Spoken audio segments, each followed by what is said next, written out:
El neoliberalismo consiste en una doctrina económica basada en el liberalismo, como una refutación al keynesianismo que proponía la intervención del Estado en la economía. Su principal planteamiento afirma que el libre comercio es el único mecanismo que asegura la asignación de los recursos en la economía y, en consecuencia, promueve el crecimiento económico sin la intervención del Estado. De esta tesis se desprende que el Estado debe fomentar el desarrollo del libre mercado sin ninguna restricción. Es en el periodo presidencial de Miguel de la Madrid cuando tiene su aplicación la estrategia neoliberal. Inicia con la venta y privatización de las primeras empresas paraestatales, desmantelamiento que abarca el régimen de Carlos Salinas de Gortari y el de Ernesto Zedillo. Con las modificaciones realizadas al artículo 27 se buscó crear las condiciones para definir un nuevo perfil de la propiedad agrícola, abriéndose la posibilidad de participación del capital privado nacional y extranjero en las tierras ejidales y comunales. Además de ser objeto de compra, venta, arrendamiento y de contratos de asociación, se buscaba también incrementar la productividad y capitalizar las actividades agrícolas con el apoyo del sector privado. Es decir, la modificación del artículo 27 forma parte de la reestructuración de la economía mexicana en general en un nuevo modelo de inserción en el mercado mundial. En esta lógica, la agricultura requería de una modernización de infraestructura productiva y de comercialización para aumentar la productividad y competitividad. Para ello, se necesitan cuantiosas inversiones en el agro, que ahora tienen que ser realizadas por el capital privado.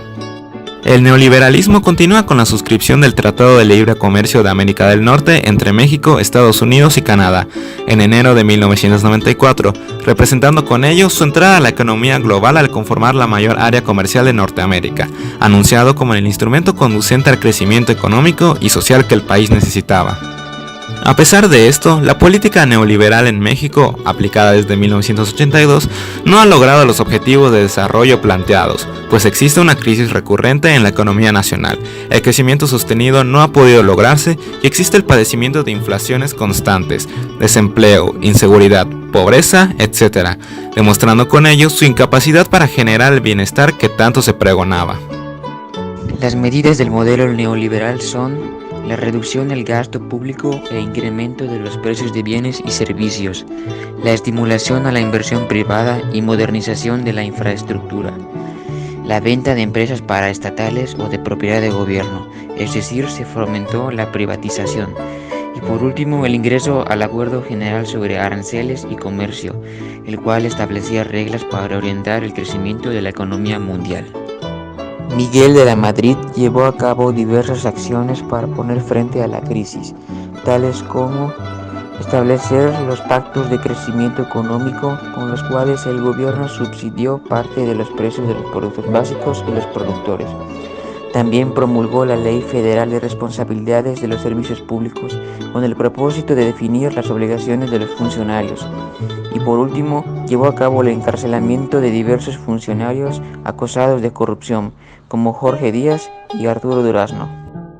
El 19 y 20 de septiembre de 1985 ocurrió un suceso que marcó la historia de la Ciudad de México, cuando dos sismos sacudieron la capital del país y varias zonas de la misma fueron dañadas. Se cuestionó la figura del presidente Miguel de la Madrid debido a que el gobierno reaccionó de manera ineficiente y tardía a estos sucesos. No solo eso, sino que esto dejó al descubierto una amplia red de corrupción organizada en la construcción de viviendas. Inclusive la misma sociedad trabajó de mejor manera, pues se organizaron múltiples búsquedas y brigadas de rescate a los posibles sobrevivientes. Por ello, este suceso se convirtió en un hecho social relevante y que marcó la historia. En 1988 ocurría una crisis política dentro del partido oficial conocido como PRI. Esta crisis se dio debido a que Cuauhtémoc Cárdenas, hijo del presidente Lázaro Cárdenas, no pudo postularse como candidato hacia la presidencia. Este decidió separarse del partido del PRI para así formar el Frente Democrático Nacional, el cual ahora es conocido como PRD. Cuauhtémoc no coincidía en las mismas ideas que este partido, por ello decidió separarse. Cuauhtémoc recibió la ayuda de varias organizaciones que ayudaron en el sismo y organizaciones estudiantiles. Sin embargo, esta fue una de las ocasiones en que alguien no relacionado con el partido principal iba a ganar la presidencia. Mas sin embargo, todos conocemos la famosa caída del sistema, la cual impulsó a Carlos Salinas de Gortari a ganar.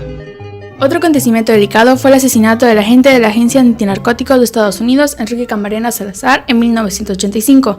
Tras su llegada a México, Camarena pudo infiltrarse dentro del cártel liderado por Félix Gallardo. No sobresalió hasta que llegó la llamada Operación Rancho Búfalo, en la que los soldados mexicanos destruyeron un plantillo de marihuana en el Rancho Búfalo que pertenecía a Caro Quintero. Tras el operativo, comenzaron con las investigaciones de cómo encontraron el rancho y fue cuando descubrieron que Camarena era un agente infiltrado de la DEA. Félix Gallardo ordenó su secuestro. Él fue golpeado hasta la muerte y fue localizado 5 días después en Michoacán. Luego de su asesinato, la DEA comenzó con el operativo Leyenda para descubrir a los asesinos de Camarena. Descubrieron que funcionarios públicos mexicanos estaban involucrados e identificaron como los autores del asesinato a Gallardo, Ernesto Fonseca Carrillo y Caro Quintero.